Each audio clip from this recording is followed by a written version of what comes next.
lo que podíamos contar al principio, ¿no? Para presentarla, lo leo literal. Estudié medicina en la Universidad de Navarra y me especialicé en medicina de familia. Mientras tanto, me casé con Javi. Bienvenido. A los pocos años me arriesgué y cambié la consulta del centro de salud por la universidad para terminar mi doctorado. Y allí me quedé trabajando con grandes profesionales. Me dedico principalmente a la docencia y la investigación en sexualidad y fertilidad. Ya llevo más de 15 años viendo cómo mis alumnos van alcanzando sus sueños. Acompañarles en este proceso es la parte más bonita de mi trabajo. Bueno, pues creo que dice mucho de ella que se presente así. Así que nada, no perdemos más tiempo. Buenos días a todos. Gracias por estar aquí. Bueno, gracias por venir. Estamos en verano, en Madrid hace calor. Yo vengo de Pamplona. También ha hecho calor estos días, pero no tanto.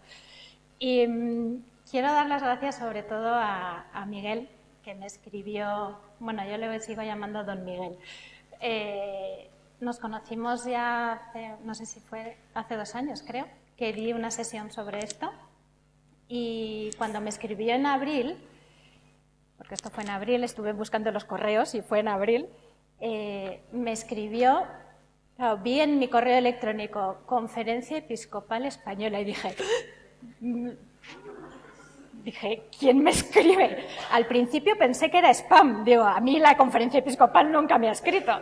Y entonces vi su correo invitándome a participar en este curso y antes de terminar de leerlo dije sí, me invitaba. Sobre todo dije que sí cuando vi este título. No sé quién lo puso, no sé si fuiste tú, pero cuando me dijo, quiero que nos hables del tema de matrimonio sin hijos, y vi el título y dije, qué bonito que en este título, la transmisión de la vida, signo de esperanza, también, claro, él venía con ventaja porque me había escuchado hablar del tema, pero pensé, qué bonito que en esa transmisión de la vida también tenemos sitio los matrimonios que no podemos tener hijos. Entonces ya leí ese título y dije, tengo que decir que sí. Luego contesté, dije que sí, y luego pensé, julio, Madrid, calor, dije, bueno, da igual, ya está, ya he dicho que sí y aquí estoy. Engañé a mi marido también para que viniese. Y bueno, ahora sí que me voy a mover un poco. Bueno, de momento me quedo aquí y luego me muevo un poco. Sí que otra de las cosas que pensé cuando recibí el mail y vi el título y vi que era un curso para pastoral familiar, automáticamente me vino a la cabeza mi libro. Todo lo que os voy a contar lo he recogido en este libro. Bueno, en el libro hay bastantes cosas más.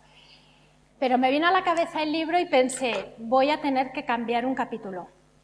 Cuando salga la nueva edición, que no sé cuándo saldrá, porque, bueno, un apartado de un capítulo, el último capítulo del libro, a ver, este libro está dirigido a cualquier persona, cualquier pareja, con hijos, sin hijos, especialmente dedicado a las parejas sin hijos, pero también a las parejas que tienen hijos para saber un poquito mejor qué supone la infertilidad en la vida del matrimonio. Me vais a escuchar mucho decir pareja en vez de matrimonio, porque estoy acostumbrada a hablar en otros foros de gente que no está casada, entonces ya automáticamente en mi cabeza dice pareja. Lo trasladáis a matrimonio y ya está. Es que alguna vez me han dicho, ¿por qué no dices matrimonio? Digo, porque ya mi cabeza está preparada para públicos, como se dice ahora, diversos. Entonces, el último capítulo del libro sí que dejo claro al principio que yo soy católica, que creo en Dios y que como también voy contando cosas de nuestra historia, de vez en cuando en el libro hago referencias a Dios, no lo puedo quitar de mi vida, pero sí que quise dedicar el último capítulo en concreto a la gente católica, ¿vale? Entonces, en ese último capítulo hay un apartado que lo titulé Los grandes olvidados. Y ahí explico cómo los matrimonios sin hijos, eso es lo que tendré que cambiar más adelante y espero cambiarlo. Los matrimonios sin hijos hemos sido muchas veces los grandes olvidados en la pastoral familiar. Ahí explico es verdad que con los años esto va cambiando, pero cuando nos tocó a nosotros llevamos ya 24 años casados, es verdad que en el entorno de la Iglesia y de la pastoral familiar se hacía más hincapié o se hacía más caso, por así decirlo, a los matrimonios con hijos, que es verdad que tenéis un reto por delante en la educación de los hijos y cada vez es más difícil, que yo lo comprendo, pero sí que yo veía, no solo con nuestra experiencia, sino también experiencia de otros matrimonios sin hijos, cómo éramos los grandes olvidados. Entonces, cuando recibí el mail de don Miguel invitándome, dije, voy a tener que cambiar, ya no vamos a ser los grandes olvidados. Entonces, bueno, os cuento un poquito, antes de entrar en materia, nuestra historia. Bueno, nosotros nos casamos en el 2001, pero me voy a ir un poquito más atrás en mi historia. Cuando yo era pequeña, más lo recuerdo con una nitidez, pues yo tendría, no sé, 6 años. Cuando me preguntaban qué quería ser de mayor, yo siempre decía que quería ser mamá. Y además me acuerdo perfectamente. Y de hecho, somos 5 hermanos, somos 4 chicas y un chico, mis hermanas se reían de mí. Yo, ¿y qué quieres ser de mayor? Yo, mamá. Y de hecho yo en Navidades siempre pedía los típicos muñecos tipo bebés. Me encantaba jugar a papás y mamás con las muñecas. No sé si ahora los niños juegan a eso, pero yo jugaba con mis hermanas a papás y a mamás y yo era siempre la mamá. Entonces yo tenía muy interiorizado ya desde muy pequeña que yo quería ser mamá de mayor. Luego es verdad que conforme fui creciendo, cuando me preguntaban qué quería ser de mayor, ya empecé a decir que quería ser médico, mis padres son médicos. Pero bueno, lo de que quería ser mamá siempre ha estado ahí. Entonces, bueno, la vida te lleva por caminos que muchas veces no te los esperabas.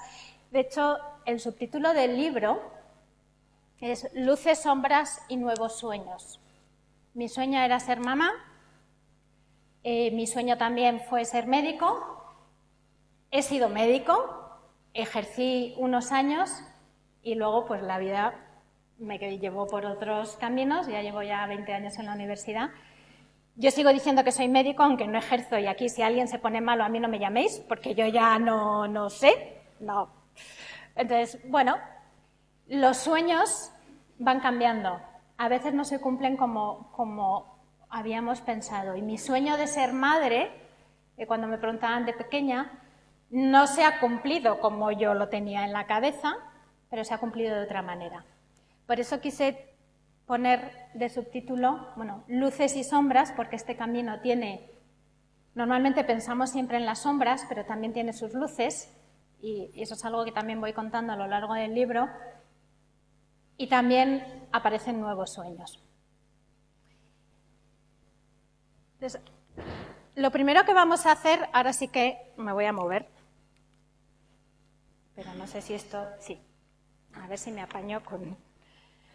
Lo primero que vamos a hacer ahora, esto no va a ser la típica sesión de yo suelto el rollo, no, vais a participar, ¿vale? No sé hacerlo de otra manera, vais a participar. Quiero que os vayáis años atrás, quizás a vuestra infancia, e intentéis recordar algo que deseabais con todas vuestras fuerzas. Puede ser algo material, no sé, un juguete o haber ido de vacaciones a no sé dónde, lo que sea. Puede ser algo material o puede ser algo más intangible. Pensar en algo de hace años que deseabais con todas vuestras fuerzas y no lo obtuvisteis. Y quiero, como veo que tenéis papel y boli, y si no con el móvil, me da igual, ahora quiero que escribáis, ¿vale? Quiero que escribáis eso que deseabais con todas vuestras fuerzas y no lo conseguisteis, y qué emociones o qué sentisteis al ver que no lo conseguíais y que no lo ibais a tener, ¿vale? Pues venga, os pongo un poco de música así para ambientaros. Unos minutillos, algo que deseabais, no conseguisteis, y qué emociones tuvisteis al ver que no lo conseguíais. Ha salido tristeza, envidia, resignación. Es verdad que luego ha aparecido la aceptación, la creatividad. ¿A qué os suena todas estas emociones? ¿Dónde aparecen también? Podemos añadir la rabia. ¿Cuándo aparecen todas estas emociones? No solo cuando no conseguimos algo. ¿A qué os recuerdan? Al duelo, ¿vale? El duelo aparece, el duelo es algo normal, no es nada patológico, es la adaptación a una pérdida, ¿vale? A una pérdida de alguien o de algo. No solo atravesamos el duelo cuando muere un ser querido, también cuando perdemos un trabajo, cuando se rompe una amistad, cuando perdemos quizás un estatus social al que ya nos habíamos acostumbrado, cuando perdemos una mascota. El duelo es la adaptación emocional que tenemos que hacer ante la pérdida de alguien o de algo con el que estábamos vinculados, ¿vale? Creo que eso todos tenemos esa experiencia. Y aparecen todas esas emociones que son normales, ¿vale? Que aparezca rabia, enfado, envidia, porque los otros sí lo tienen y yo no, y yo lo he perdido y ellos no. Que aparezca todo eso es normal, ¿vale? Se considera patológico cuando nos quedamos bloqueados ahí y no hay manera de avanzar. Y el duelo depende de cada persona, es una vivencia muy personal. Entonces, ¿por qué empiezo hablando de duelo? Porque la infertilidad es un duelo que llamamos invisible. ¿Por qué? Porque no hay una persona que hemos perdido que se ha muerto, no es un trabajo que hemos perdido, o sea, no es algo tangible, pero es una pérdida, es la pérdida de nuestro proyecto vital. Nosotros cuando nos casamos, y eso sí que lo explico en el libro al principio, cuando éramos novios hablábamos de tener familia numerosa. Yo vengo de familia numerosa, somos 5. Javi tiene un hermano y también quería tener más, pero Dios hace luego sus cosas. Y los dos queríamos tener familia numerosa. Yo ya había pensado hasta los nombres de mis hijos. Sabía los que me gustaban y yo, si tengo una niña le llamaré, uno de los nombres que me encanta es María y otro Leire, tengo una sobrina Leire. Pero habíamos pensado los nombres y queríamos tener familia numerosa. Bueno, pues luego fueron pasando los años y ya vimos que no íbamos a poder tener hijos y tienes que atravesar el duelo de no poder tener, de ese sueño de ser padres, ese sueño que yo tenía ya con 6 años, con 5 o 6 años,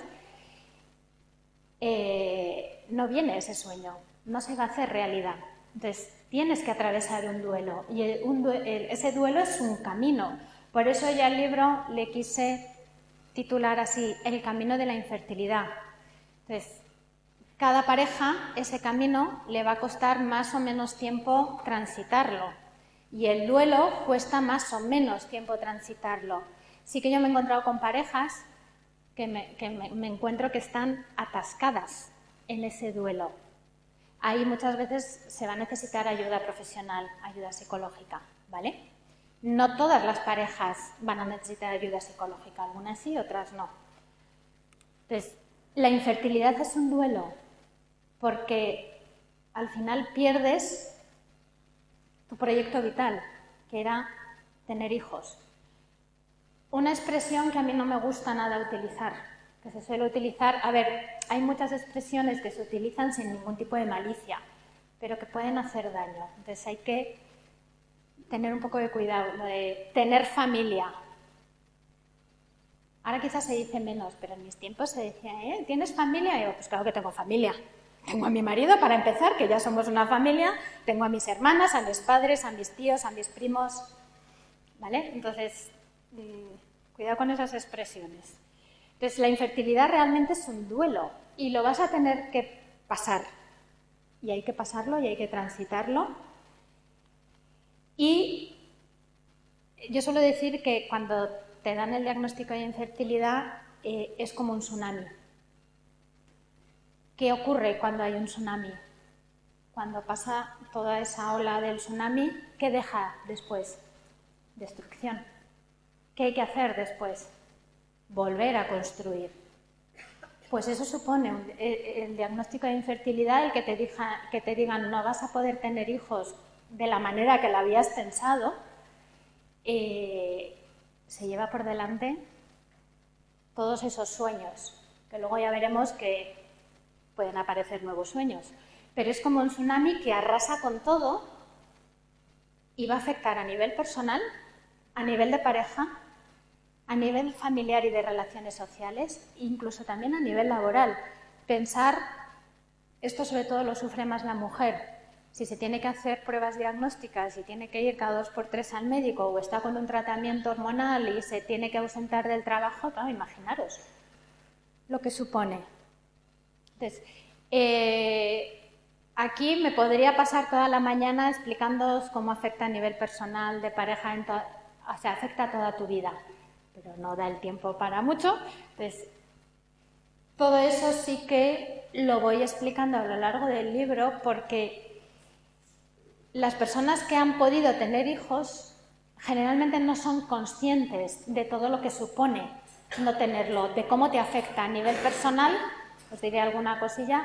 A nivel personal te empiezas a cuestionar, bueno, se daña la autoestima como mujer y la autoestima como varón. Normalmente pensamos cuando hablamos de infertilidad pensamos en las mujeres, pero los hombres también la sufren y de hecho las causas de infertilidad son mitad y mitad en la mujer y mitad en el hombre. Pensamos que el hombre es fértil siempre, no, también tiene problemas de fertilidad. Y los hombres también sufren la infertilidad, ¿vale? Da igual dónde esté la causa. Al final yo siempre les digo a las parejas, porque se suelen sentir muy culpables, si en los dos, muchas veces se encuentran causas en los dos, ¿vale? Pero cuando solo se encuentran causas de infertilidad en un miembro de la pareja, ese miembro, la mujer o el varón que tiene esas causas, se suele sentir muy culpable. Y yo siempre les digo a las parejas, aquí no hay culpables, tú no eliges tener infertilidad, igual que no eliges tener diabetes o tener un cáncer, no lo eliges.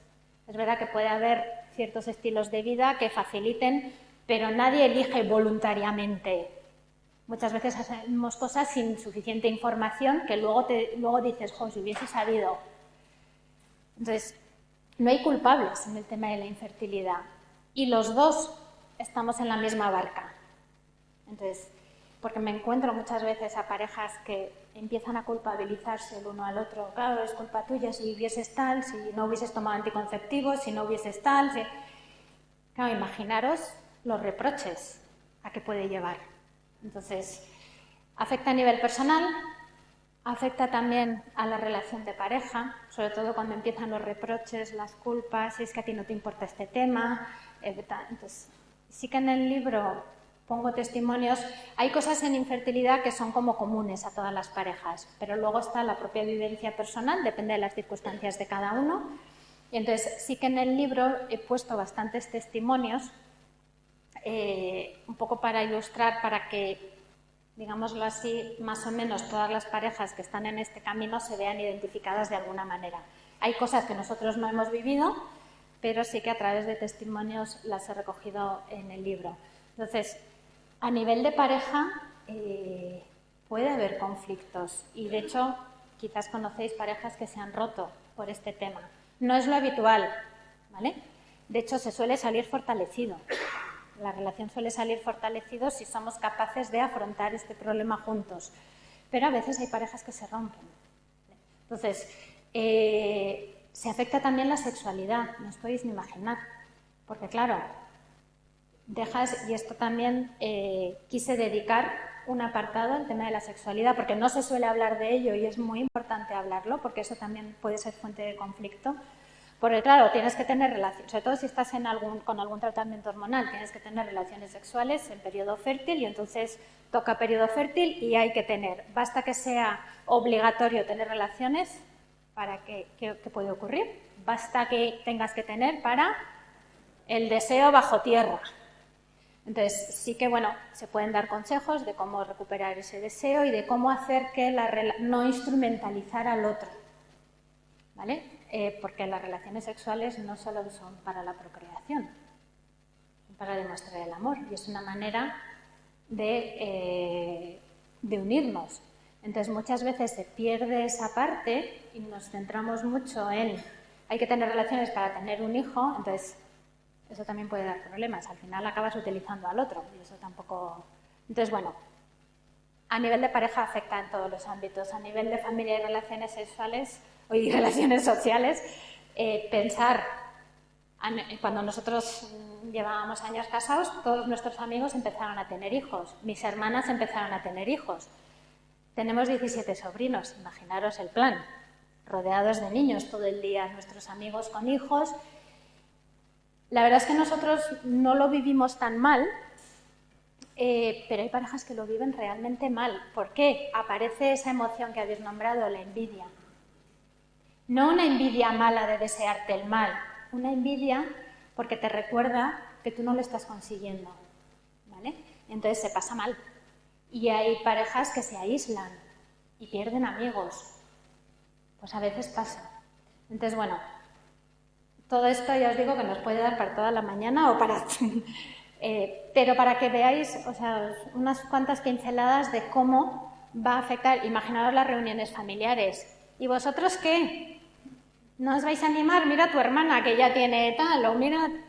Imaginaros, por ejemplo, las Navidades, que son las típicas fiestas muy de niños y demás, lo duro que puede ser para esa pareja, ¿vale? Entonces, hay muchas cosas que como no las hemos vivido, no se nos ocurre pensar que lo están pasando mal. Y a veces hacemos comentarios sin querer herir, pero que hacen daño. Entonces, todo eso hay que conocerlo. Estáis viendo que cuando se casaron sí que os habían compartido su ilusión de tener hijos, pero que van pasando los años y veis que no. O que directamente os han dicho que se han hecho pruebas y tal y les han dicho que no van a poder tener hijos. ¿Qué les diríais? Ahora sí que quiero que participéis. ¿Qué les diríais? ¿Qué os sale decirles?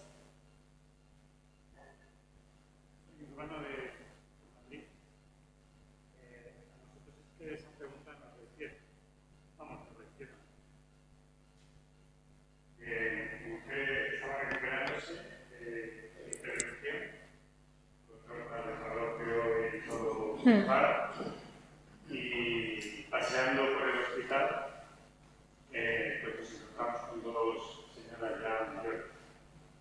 Y bueno, pues nada, animados. Y nosotros, animaros, ojo con eso, es lo peor que te pueden decir. Y nosotros que ya sabíamos que la cosa iba a ser complicada, el grupo de hecho de cirujano, pues teníamos como una cara así como de que no estábamos nada animados. Y la señora nos dice, bueno, pues no, pues adoptáis. A nosotros también nos lo dijeron. No, pues adoptáis, como si... Ahora os contaré. Con el paso del tiempo hemos adoptado y seguimos. Entonces, cosas que no hay que decir. Bueno, ahora os voy a leer una lista. Ir diciendo, ¿qué les diríais a esta pareja? Ahí hay detrás... Vale, y si no, el otro día me decía una persona, me dice, tienes que explicar también, dice, ¿y si no quieren hablar? ¿Sabes que están sufriendo y no quieren hablar? Pues les diría que si necesitan hablar, esto Vale.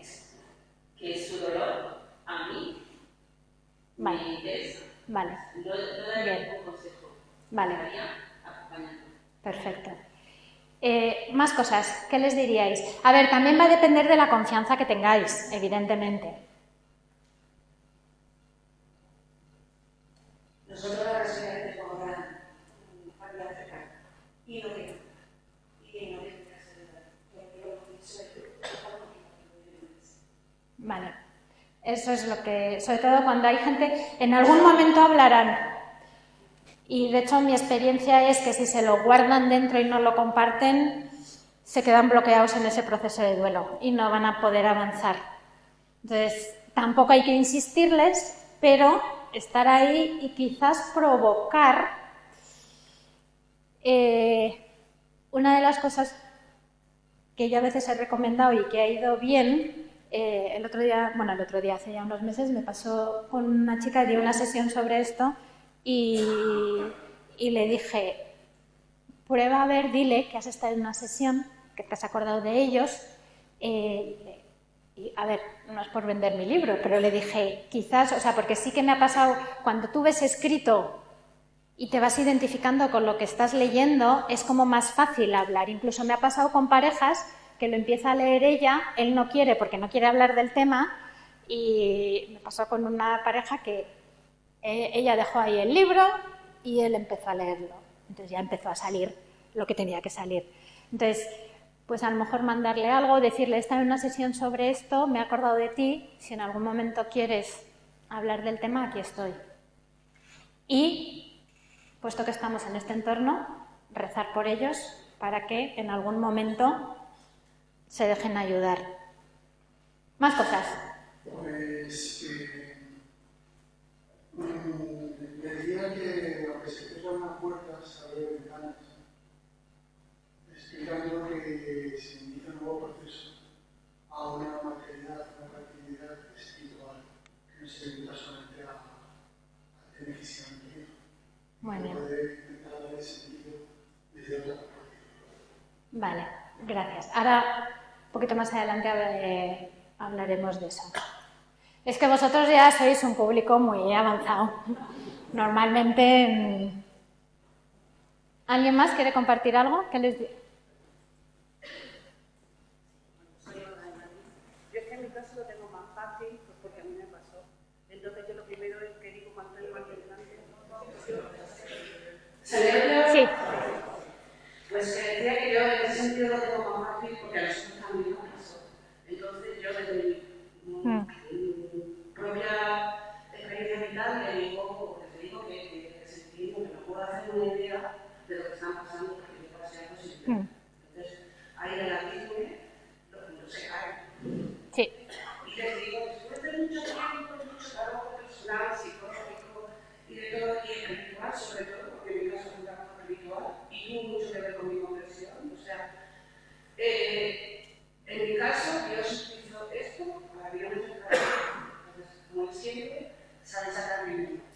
Entonces, simplemente abrirme y contar esto ayuda muchísimo. Sí. Luego, yo soy psicóloga y trabajo en psicología familiar y consulta privada. Claro, también me viene la gente con un problema diagnosticado de veces, ¿no?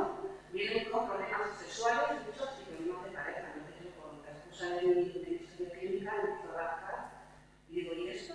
Y mucha gente no lo manifiesta como un motivo de consulta ni como un problema. Entonces, cuando tú rascas, y en ese momento se abre, y sobre todo, la cantidad de cosas que entre ellos dos no se dicen. Porque la manera que tenemos de cuando alguien se encuentra, no hablar del tema cuando no se hace daño, en estos casos, más pero es que en la pareja, que también de la pareja, hay mucha tendencia a llevarlo sanitario. Sí. Y hablar del tema solo por cuestiones prácticas de una médico, y luego el tema médico es complicado porque, claro, ellos mismos no asumen que tienen que hacer un duelo, porque sí me tienen que hacer una batalla. Y entonces hacen todo lo posible para que esa en el ámbito de por eso se reduce. Bueno, ¿se reduce o no? Sí, no. Ahora hablaremos también de eso. Entonces, y aparte de lo siento mucho si me preguntan, pero no sé la situación y sacarle dinero a la gente, que eso es un sentimiento añadido. ¿No? Pero claro, es que nunca hacen el duelo, porque ya me lo dicen con la tranquilidad. Sí.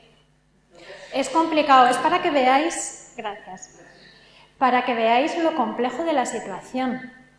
Pensamos que muchas veces a nosotros nos decían, qué bien vivís, sobre todo cuando los niños en nuestro entorno eran pequeños, los hijos de nuestros amigos, qué bien vivís. Evidentemente tiene ventajas no tener hijos, no os lo voy a negar, pero tiene su cara y tiene su cruz, igual que tener hijos tiene su cara y tiene su cruz. Entonces, se pueden decir más cosas, pero no nos va a dar tiempo. Quiero que ahora nos centremos ¿Qué comentarios habría que evitar? Y esto quizás es lo más importante. Comentarios que normalmente se hacen con buena intención, pero que aumentan el sufrimiento y pueden hacer que esa pareja se aleje, con lo cual ya no le vamos a poder acompañar y ayudar bien. Uno ya os lo he dicho, qué bien vivís. Claro, cuando estás en pleno proceso de duelo, que te digan qué bien vivís, os podéis imaginar lo que supone. Entonces, cuidado con ese... A mí me lo siguen diciendo, y ya tengo 50 años y me siguen diciendo de vez en cuando, ¡ay, ves que vosotros vivís muy bien! Como si no tener hijos supusiese no tener problemas a nivel de pareja, a nivel laboral, a nivel económico. A ver, las parejas sin hijos también tenemos más problemas. O sea, hay problemas como en todas las parejas, como en todas las familias, como... ¿Vale? Es verdad, os digo, hay que reconocer, hay cosas... O sea, yo nunca he tenido que salir del trabajo a todo correr para ir a por mis niños. Oye, eso es una ventaja, es verdad. Pero al final es una carencia.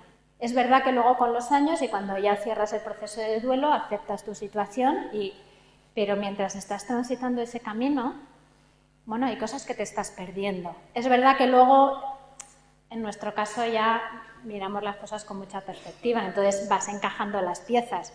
¿Os acordáis? Yo por lo menos cuando era pequeña, y de hecho eso es algo que cuento en el libro, había unos dibujos que a mí me encantaba hacer que eran puntitos con números y tenías que ir uniendo los puntos y luego al final te salía el dibujo completo.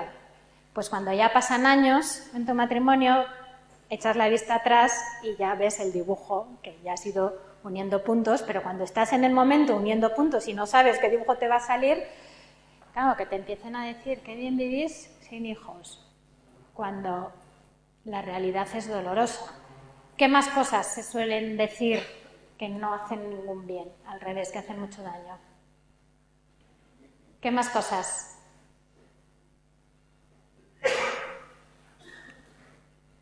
Así de pronto yo destacaría tres.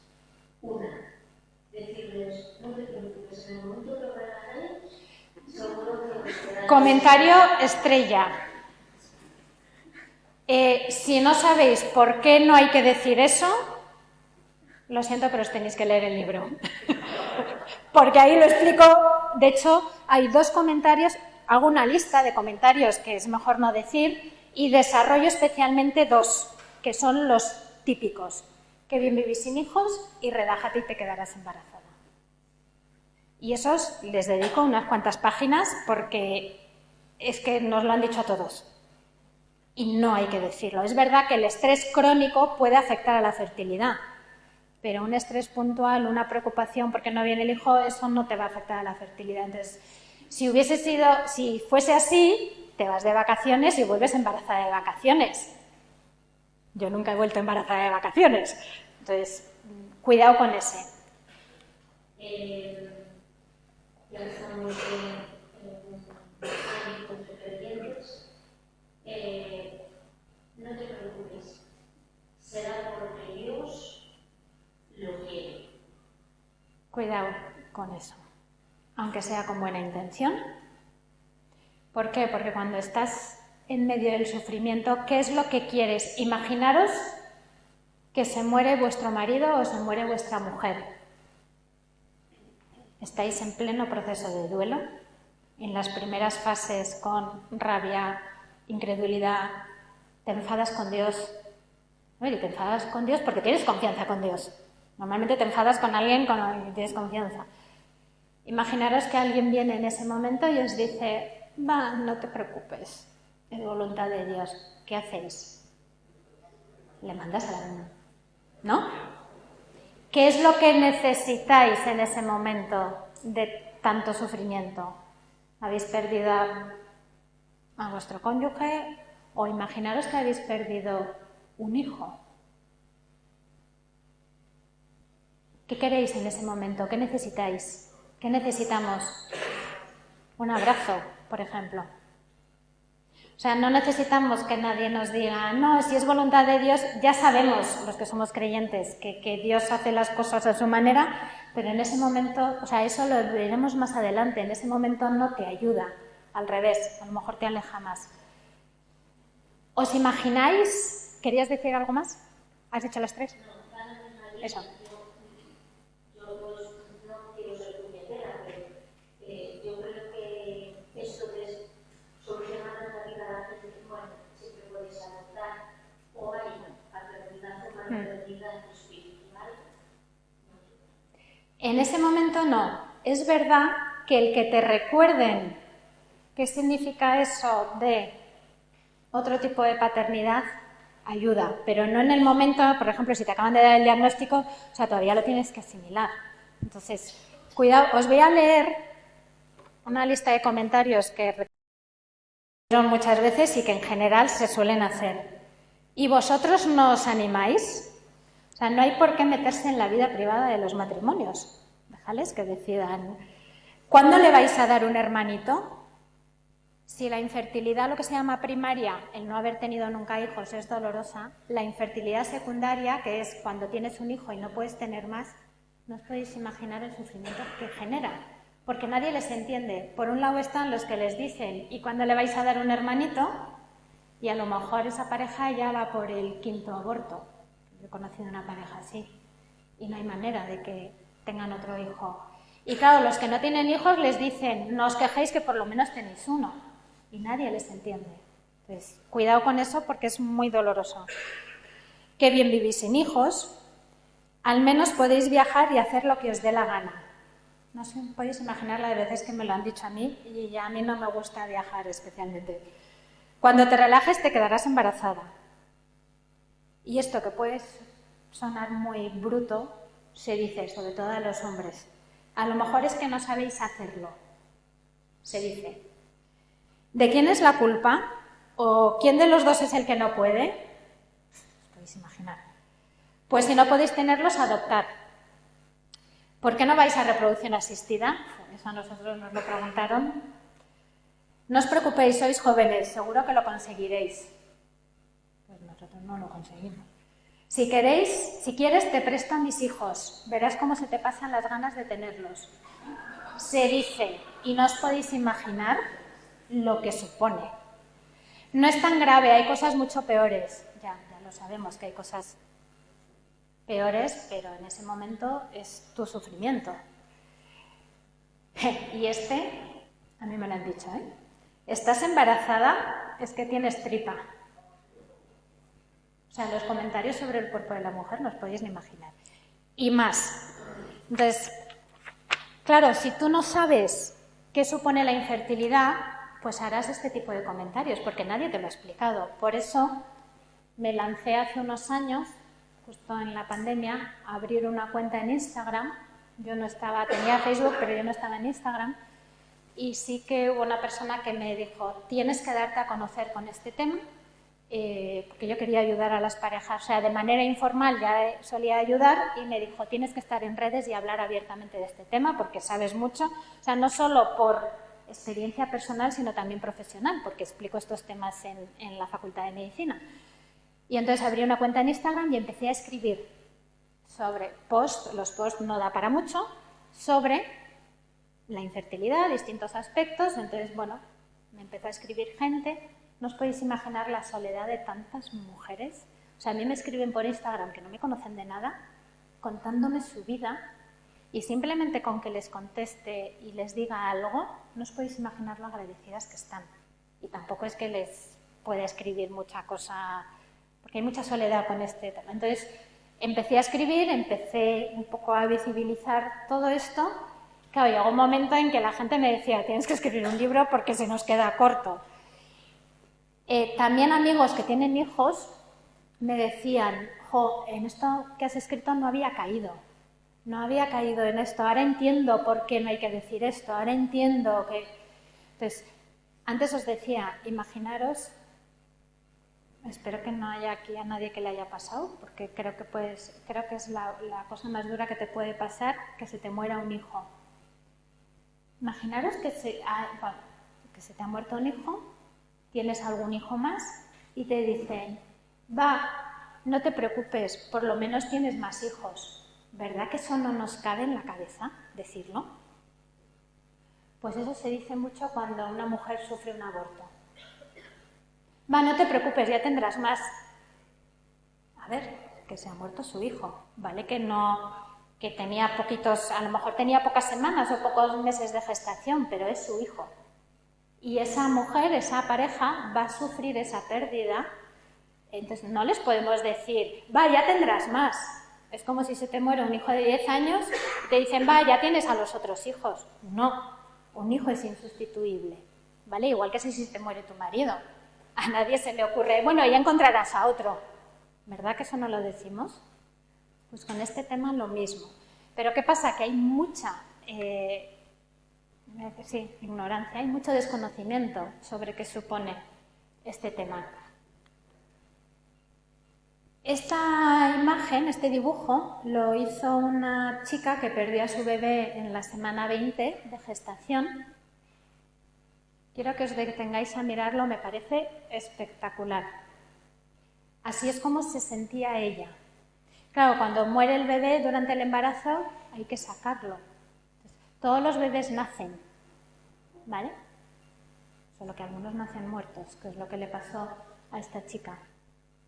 ¿Qué os sugiere esta imagen? Es muy gráfica. De hecho, ella dibujó, tiene un libro con ilustraciones, a ella le sirvieron como terapia para ir avanzando en el duelo por la pérdida de esa niña. ¿Qué os sugiere? ¿Qué veis aquí? Su útero, su corazón roto, porque murió su hija. Claro, dio a luz. Le toca pasar el posparto. Entonces, su cuerpo estaba preparado para alimentar a ese bebé. El duelo invisible, cuando hay una pérdida perinatal, tampoco sabemos acompañar en el duelo a esas parejas. Dedico, de hecho, el capítulo que más me costó escribir, aparte del de reproducción asistida, que en el de reproducción asistida cuento todo lo que hay que saber de reproducción asistida y es el más largo del libro, porque estamos acostumbrados a ver la cara bonita de la reproducción asistida y de bonita no tiene nada. Entonces, creo que son 17 páginas el de reproducción asistida, pero el que más me costó a nivel emocional fue el de duelo perinatal. Fue duro escribir ese capítulo. Yo nunca he tenido un aborto, entonces les pedí permiso a varias parejas para contar su historia y me supuso, o sea, tuve que dejarlo, dije, bueno, dejarlo unas semanas y volver a él porque para mí fue el capítulo más duro de escribir, el del duelo perinatal. Entonces ya veis, sigue siendo un duelo invisible también. Entonces hay mucho desconocimiento de cómo acompañar a las parejas que han perdido un bebé durante el embarazo o al poco de nacer. Lágrimas, ojos cerrados. A mí cuando vi esta ilustración me impactó, porque realmente es que así es como se encuentran las mujeres cuando han perdido a su bebé. Y este es un texto, no es de esta chica, no es de Lorena, esto es algo que encontré en redes, pero que lo explica tal cual. Lo más duro ha sido el posparto de brazos vacíos, el sangrado y las lágrimas. De mi pecho brotaba leche para un bebé que ya no estaba y yo me preguntaba, ¿cómo proceso su ausencia si mi cuerpo todavía lo siente aquí? Nadie me explicó cómo ser madre sin bebé. Hay que formarse en el tema del duelo perinatal, por lo menos para no empeorar el sufrimiento. Y lo mismo aquí, si alguien no sabe qué decir, es mejor que no diga nada, que dé un abrazo. Es importante también ayudar a estas parejas en el tema logístico, en el tema material, se nos olvida. Claro, la mujer se tiene que recuperar de ese parto que encima no tiene bebé. Pues a lo mejor le podemos ayudar preparándole la comida. Si tiene más hijos, llevándonos a sus hijos a jugar al parque para que ella descanse. Estar pendiente, no vaya a ser, y esto a veces ocurre, que desarrolle una depresión posparto. Hay que estar pendiente de estas madres. También de ellos, y en el libro también hablo de cómo sufren los padres, que a veces no se les permite expresar su dolor. porque es como que se tienen que hacer cargo de la logística y de la... Entonces, también los padres sufren. Entonces, este es el libro donde ella recoge todos sus dibujos y fijaros, me gusta mucho la expresión que utiliza, bueno, me gusta, ojalá no la utilizásemos, pero ella llama a los comentarios que le hicieron cuando perdió a su bebé las frases flecha, que se te clavan, yo a algunas les llamo puñales, más que flechas, puñales. Entonces, fijaros, si Dios lo ha querido, ha sido por algo. Cuidado con esa frase. Hace mucho daño cuando estás... Quizás cuando pasa el tiempo te das cuenta de por qué ha sido y a veces ni lo llegas a saber. Yo siempre digo que cuando me muera y llegue al cielo, que espero llegar al cielo, le preguntaré a Dios, oye, explícame un poco mejor por qué no has querido que tuviésemos hijos. Vale, que ya lo vamos descubriendo, pero es una cosa que le preguntaré, siempre lo he pensado. Entonces, cuidado con esas frases. Ya deberías estar bien, ha pasado mucho tiempo. Llegar a la aceptación en el duelo no significa olvidar, significa recordar de otra manera y recordar sin dolor, ¿vale? Entonces nunca van a olvidar a ese hijo, igual que nunca olvidamos si se mueren nuestros padres, no nos olvidamos de nuestros padres, pues lo mismo. No le puedes echar de menos porque no le has conocido. Esto sobre todo cuando los abortos son en el primer trimestre, cuidado con eso. Imaginaros una pareja que a lo mejor lleva 5 años intentando quedarse embarazada, se queda embarazada y lo pierde a las poquitas semanas. Es que lo va a sufrir, ¿vale? Da igual las semanas de vida que tenga ese bebé. Bueno, aquí hay una... No puedes estar así, tienes que ser más fuerte, hay cosas peores. Cuidado con todos esos comentarios, que lo único que hacen es... Vosotros, sobre todo, acordaros, imaginaros que lo que os he dicho, que se muere vuestra pareja. O sea, a nadie se le ocurre decir este tipo de cosas, lo tienes que olvidar, no es para tanto. No, pues lo mismo en estos casos. Y eso sí que le dedico un capítulo entero en el libro, porque normalmente hay muchas parejas, y también en el entorno católico, que solo se les ofrece reproducción asistida, con todo lo que conlleva. A nivel médico y a nivel ético, y a nivel económico y a nivel psicológico. Es una pasada. Pero es que hay más opciones. Está la opción de hacer una buena medicina, que es intentar restaurar la fertilidad, y estaría lo que se llama naprotecnología. Está la opción de la adopción y de la acogida. Pero lo típico que te dicen, ¿y vosotros por qué no adoptáis? Nosotros no adoptamos, porque vimos que esa no era nuestra llamada. La adopción es una vocación, no es para todo el mundo. Igual que la acogida, no es para todo el mundo. De hecho, hay matrimonios con hijos biológicos que también sienten la llamada a la adopción y adoptan, ¿vale?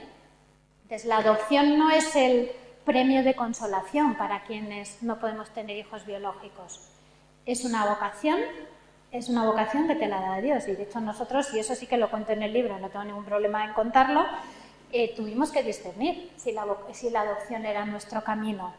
Y fue algo que rezamos, y yo hubo un momento en que me encaré con Dios y le dije, haz el favor de ponérnoslo claro, porque ya se va pasando el tiempo y hay que decidir.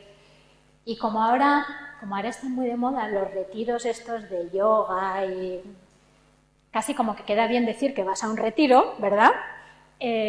Pues me acuerdo en un directo de Instagram que hice, en el primer directo que hice además, dije, yo voy a soltar aquí lo del retiro. De hecho, en el libro lo cuento también, especifico que era un retiro católico, pero da igual, tú dices retiro y quedas como bien. Antes nos daba como apuro decir, pues ahora no.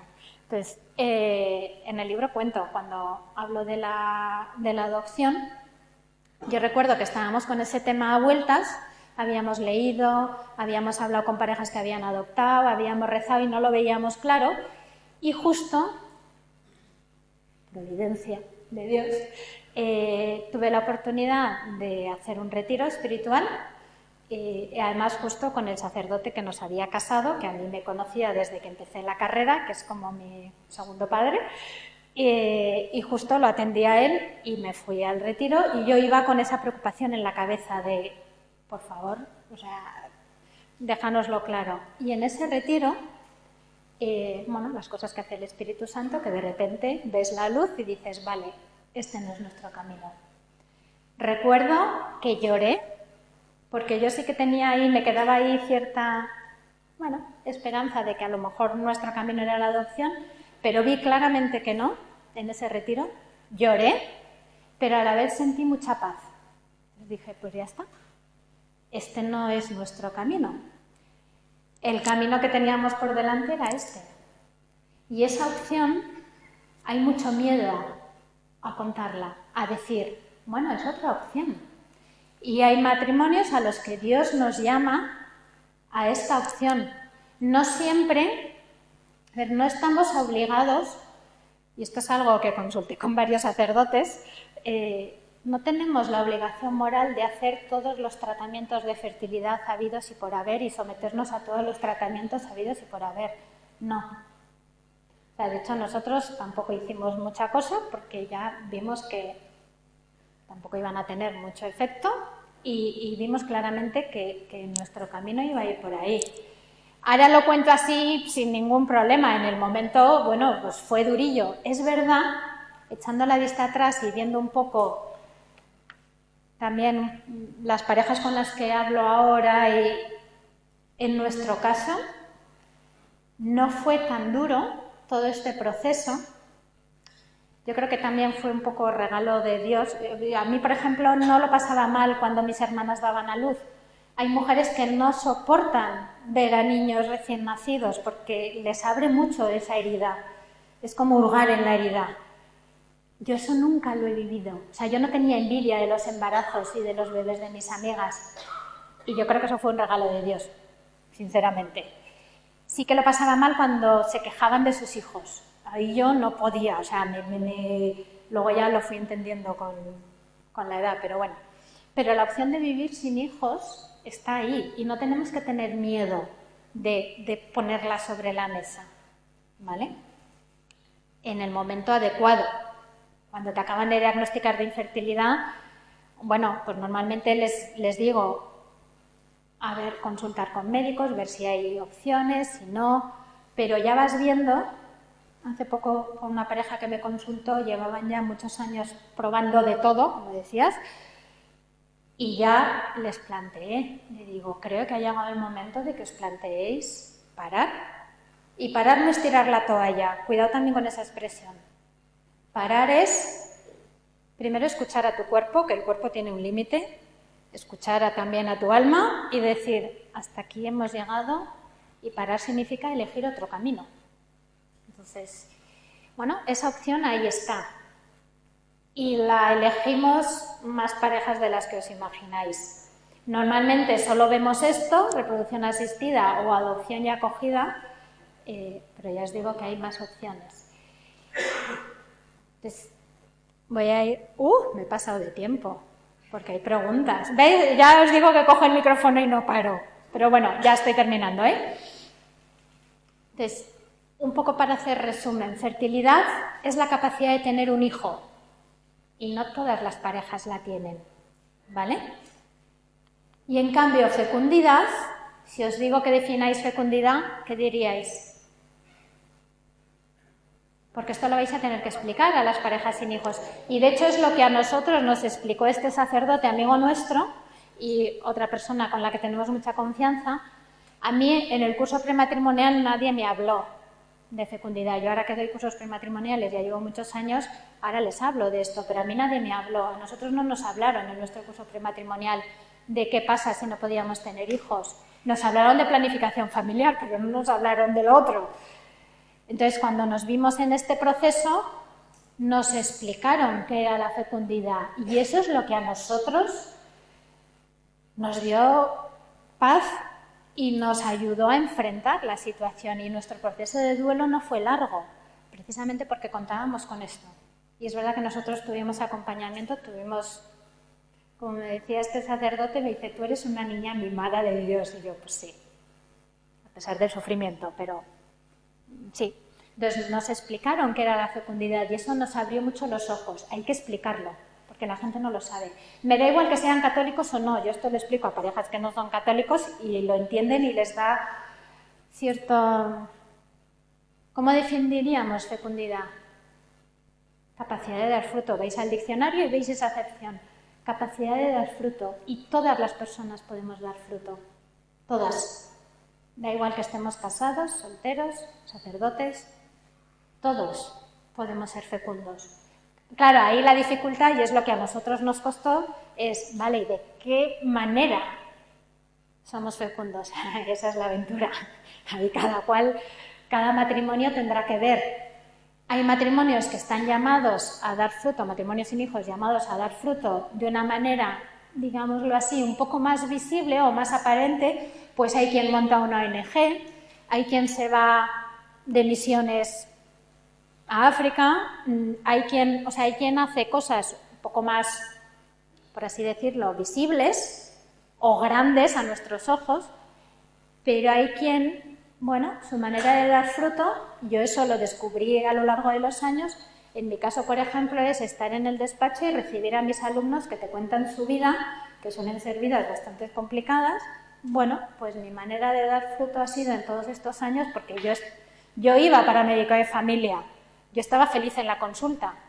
Bueno, pues Dios me quiso poner atendiendo a alumnos y alumnas un poco perdidos en sus vidas, escuchándoles. Bueno, pues o tu manera de dar fruto puede ser a quien te venga al despacho contándote los problemas con el jefe tal, escucharle. O lo que sea, ¿vale? Pero todos podemos dar fruto de alguna manera. ¿Os suena? Cuando vi esto me emocioné. De hecho, me saltaron las lágrimas cuando lo leí. ¿Os suena? Espero que os suene. ¿De dónde es? Así titulé mi primer post en Instagram. Desarrollé esa idea de la fecundidad. Cuando lo leí, cuando salió a morir Leticia, fui directamente a ese capítulo de formación profesional y me emocionó leer esto. Era algo que a nosotros nos habían explicado hacía años. Pues tenéis que saber explicarlo. Y con esto ya me desarmó. El matrimonio no ha sido instituido solamente para la procreación. Esas son palabras, es una cita de Juan Pablo II. La maternidad no es una realidad exclusivamente biológica, sino que se expresa de diversas maneras. Con que os quedéis con esto, me quedo satisfecha. Tenéis que saber explicarlo, ¿vale? Y lo mismo sigue ahí. Efectivamente, la adopción no es la única manera, no es la única salida para los matrimonios que no podemos tener hijos. Cuidado con ese comentario. Es verdad que se puede plantear, evidentemente, y habrá parejas que estén llamadas a la adopción, pero no lo planteéis así como, pues adopta. No, ¿vale? Pues eso, cada uno dejará su huella en la sociedad de la manera que Dios le dé a entender. Entonces yo a las parejas les aconsejo, les recomiendo que abran muy bien los ojos. Y esto me viene por una anécdota. ¿Conocéis el reto de las dominicas de Lerma? Pues en uno de esos retos, de hecho lo cuento en el libro, hay un reto donde las monjas cuentan que salieron al campo para ver las lágrimas de San Lorenzo a mitad de agosto. Entonces estaban todas, y de hecho a nosotros nos pasó, a Javi y a mí, en el Pirineo. Salimos un día a ver, salimos todos los años y nunca vemos ni una. Entonces cuando leí ese reto dije, esto lo tengo que poner en el libro.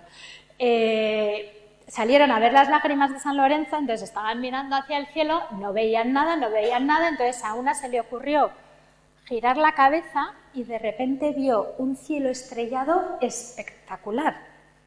Y entonces decía, ¿cuántas veces nos empeñamos en mirar algo? O sea, no vieron ni una lágrima de San Lorenzo, pero se giraron y vieron, y eso a nosotros nos pasó una vez, un cielo estrellado espectacular que se lo estaban perdiendo por estar enfocados en algo que no había manera. Entonces, muchas veces en la infertilidad nos pasa eso. Nos centramos en lo que no tenemos, en lo que no estamos consiguiendo, y nos perdemos muchas más cosas. Y eso también es algo que a nosotros nos ayudó a llegar a esa aceptación de decir, vale, y de hecho hubo un momento, y es algo que también cuento de nuestra historia, Hubo un momento cuando una señora era la tendera de la que vendía los periódicos en casa de mi suegra, o sea, en donde vive mi suegra, que nos dijo, ¿qué? ¿Y vosotros qué? ¿No vais a tener hijos? Tal. Y fue como, a ver, esta señora no nos conoce de nada, además era en Zaragoza y nosotros vivimos en Pamplona, y digo, ay, que no sé. Entonces, recuerdo sentarme con Javi y decir, a ver, nos van a seguir preguntando esto, hay que decidir qué vamos a contestar. En teoría no deberíamos hacer esa pregunta, pero como nos la van a hacer, hay que decidir qué contestar. Y ahí cada pareja contesta lo que le dé la gana. Y nosotros decidimos en ese momento que íbamos a decir que no podíamos tener hijos y vimos claramente que nuestra misión era educar a la gente, sobre todo también en el entorno de la iglesia, que se podía ser feliz sin hijos, que esta es otra de las realidades. Y entonces, a partir de entonces, cada vez que nos preguntaban, ¿y vosotros qué?, decíamos, no, sí que queremos, pero no podemos tener hijos. Os podéis imaginar las caras de la gente. Pero que decidimos y dijimos, a ver, ¿nos vamos a quedar en casa llorando porque no podemos tener hijos? Tenemos nuestra familia de 2, tenemos nuestra familia extensa, tenemos trabajo, tenemos amigos, tenemos una casa, un techo. Empezamos a hacer lista de todas las cosas que teníamos. Entonces yo a las parejas les digo abrir los ojos y ir haciendo una lista de todo lo que tenéis, desde cosas grandes hasta cosas pequeñas. Pues el levantarte por la mañana y poder hacerte el desayuno y oler a café, por ejemplo. O sea, también cosas pequeñas que nos hacen quitar el foco de eso que no tenemos y poder empezar a disfrutar. Eso cuesta, pero hay que hacer ese trabajo. Entonces, quiero que sigáis con los ojos abiertos. Os iba a leer una cosa que del capítulo... ¿Me da tiempo a leerlo? No. Nos quedan 10 minutos para preguntas, pero bueno, yo me voy a quedar en el café, o sea que me podéis preguntar. Bueno, en el libro sí que recojo, cuando hablo de los grandes olvidados en la pastoral familiar, creo que fue hace 3 o 4 años, no me acuerdo, en el Via Crucis de Roma, que estaba dedicado a las distintas realidades familiares, ¿os acordáis? Hubo una estación, la tercera, y la transcribo literal porque me encantó, que era un matrimonio sin hijos. Y entonces, bueno, escribieron esa estación del Via Crucis contando su realidad de matrimonio sin hijos en la iglesia. Entonces, yo normalmente no suelo ver el Via Crucis y ese año lo vi y me empezaron a llegar mensajes por WhatsApp de amigos y amigas nuestras diciéndome, ¿has oído la estación del Via Crucis? Tal? Y yo, qué ilusión que se acuerden. Y entonces, eso lo puse en el libro también para hacer ver que, aunque es verdad que durante muchos años hemos sido los grandes olvidados en la pastoral, también la Iglesia se preocupa por nosotros. Y de hecho, cito también a Moris Leticia en esos puntos. Lo que pasa es que no sabemos transmitirlo, es lo que nos suele pasar. Claro que la Iglesia se preocupa por nosotros, pero luego nosotros no sabemos acompañar, no sabemos transmitir. Entonces ese Via Crucis, esa estación, a mí, se me quedó grabada. Entonces ahora ya para terminar, os enseño, para que abráis bien los ojos y veáis, una vez oí una frase en un curso que estaba haciendo de una amiga mía que se llama Monse, que ella nos decía, solo la flor que se abre puede mostrar su belleza. Darle vueltas, porque tiene su miga. Solo la flor que se abre puede mostrar su belleza. O nos abrimos o no mostramos toda nuestra belleza. Entonces, cada matrimonio tiene que mostrar su belleza de la manera que Dios le pida. Con hijos, sin hijos, con hijos adoptados, con hijos en acogida, ¿vale? Bueno, y cada persona.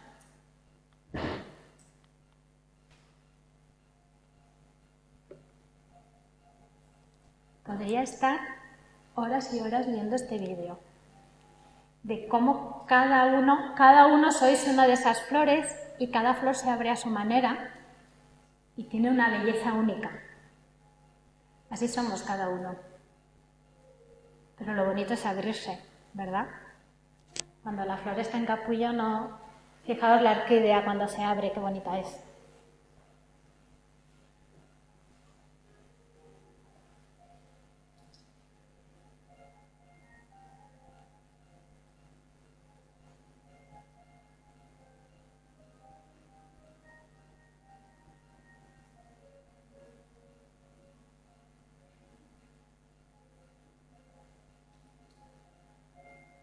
Cómo cambia de estar cerrada a estar abierta, ¿verdad? A mí esta me alucina, la peonia. Bueno, y la orquídea también es muy bonita.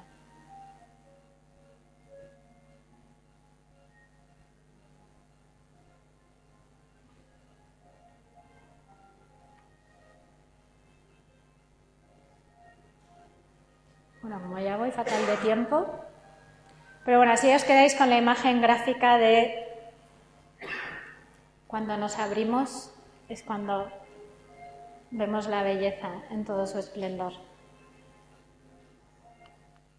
Entonces os muestro aquí, esta es mi página web, donde no tiene mucho misterio la web, pero sí que explico el tipo de acompañamiento. Yo no soy psicóloga, no hago terapia, eso lo dejo muy claro. Digamos que yo estoy en el paso previo. Sí que me di cuenta que había parejas que lo que necesitaban era un acompañamiento. Sí que es verdad que en esos acompañamientos, al final como soy médico y se me daba bien diagnosticar, sí que suelo detectar quién necesita ir a terapia y de hecho ya he mandado a varias parejas a terapia, porque yo ahí, o sea, yo no hago terapia y de hecho admiro mucho a los psicólogos, pero sí que el acompañamiento grupal ahora lo tengo parado, pero sí que hago acompañamiento individual y luego, bueno, pues con conferencias y talleres. Aquí tenéis mi correo electrónico por si alguien necesita escribirme y mi cuenta de Instagram.